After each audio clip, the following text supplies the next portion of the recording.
Hello, my name is Oliver Osborne, and I am going to talk about some of the nonsense that exists within the world of marketing. So first on the list is marketing directors getting their hands way too dirty. If you think that a proper marketing leader that can, do enough research to build a proper strategy and then sell it and lead it internally, they should cost upward of 150,000 Canadian per year.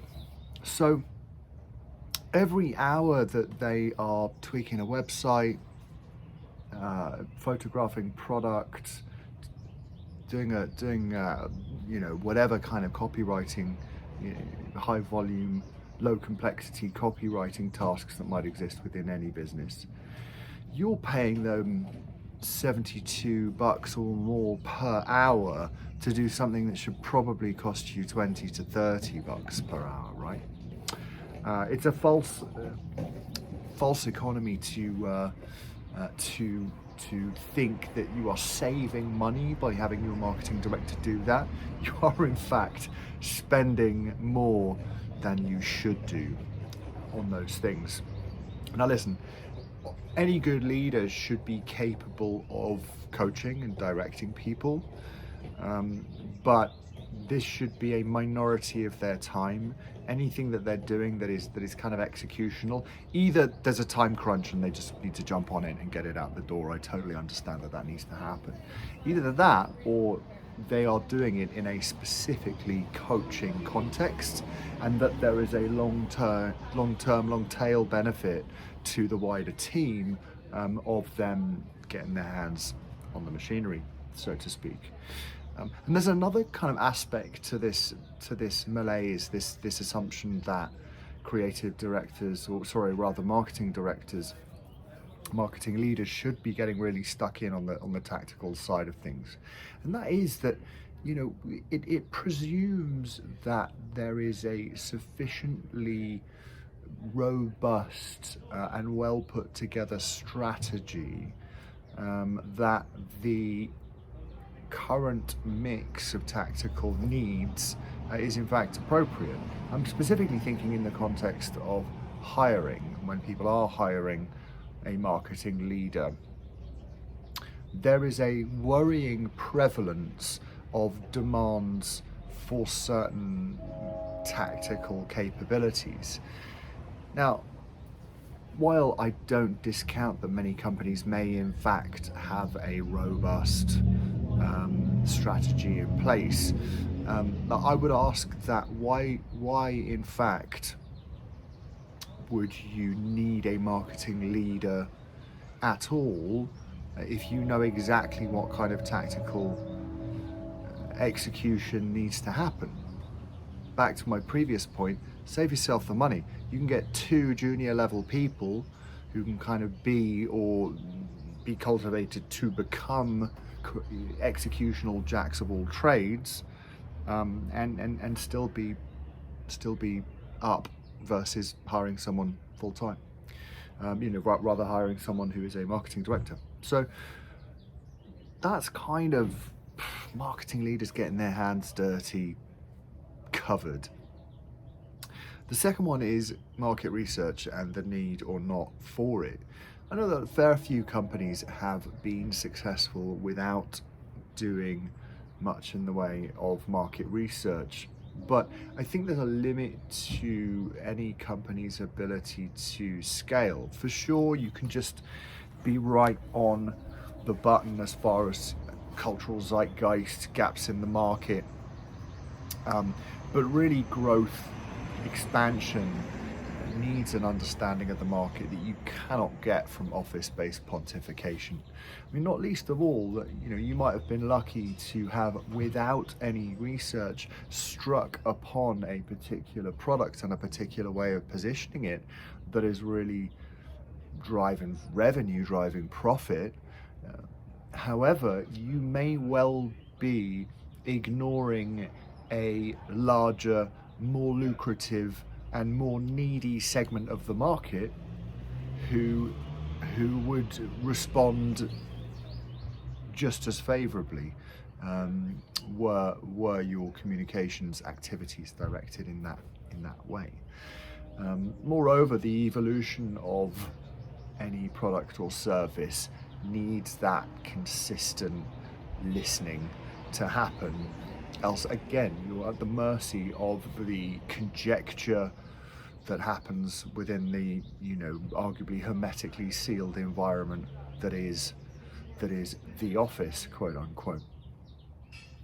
There's a big myth that Steve Jobs didn't do any market research, which nothing could be further from the truth. He was sat on some of the best market research money could buy. Number 3, the CEO's opinion counts. It doesn't. Importantly, if you have done enough research and research of the right kind, you should be able to place the data set of one person that is the opinion of any senior leader within the organization. Place that within the larger tapestry of what the actual market thinks.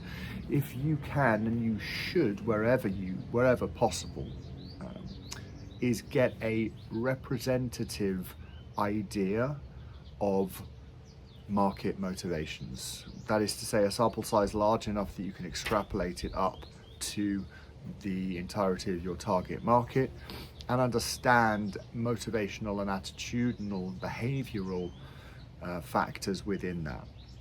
Which will mean that and I think, any junior marketer has been in this situation where someone senior has swooped and pooped into a meeting and dictated that messaging needs to be different, this needs to be omitted, this needs to be added, and often junior marketers do not have the data to hold their ground. So the CEO's opinion counts for 1. If you have a larger sample size, then you should be able to confidently say, thank you, actually, let me just have a quick look.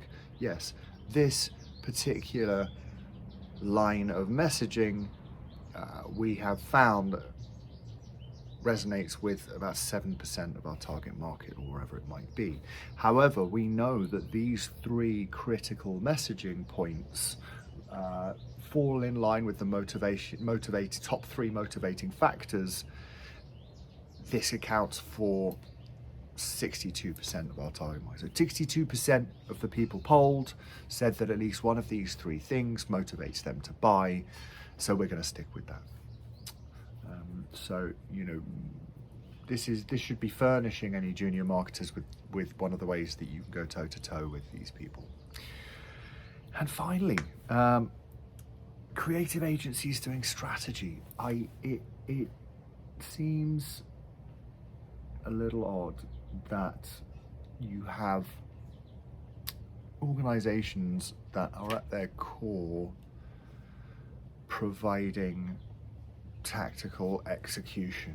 Let's say, graphic design, video, copywriting.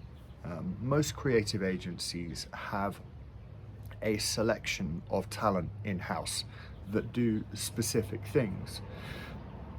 Now, I think that it would be expecting a pretty Herculean level of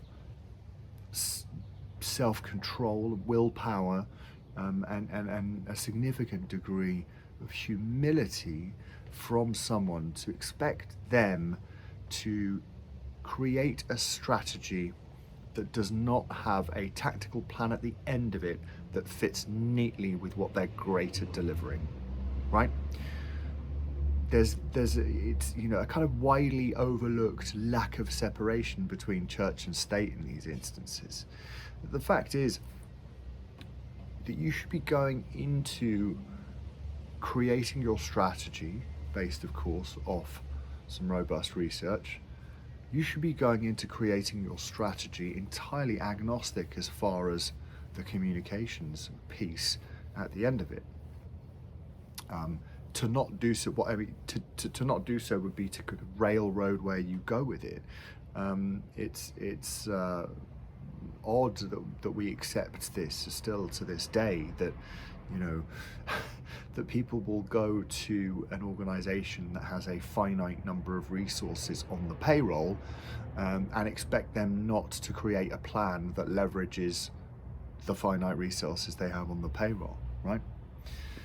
So I think, you know, word to the wise, think about where you are going for your advice, because I think creative agencies isn't it.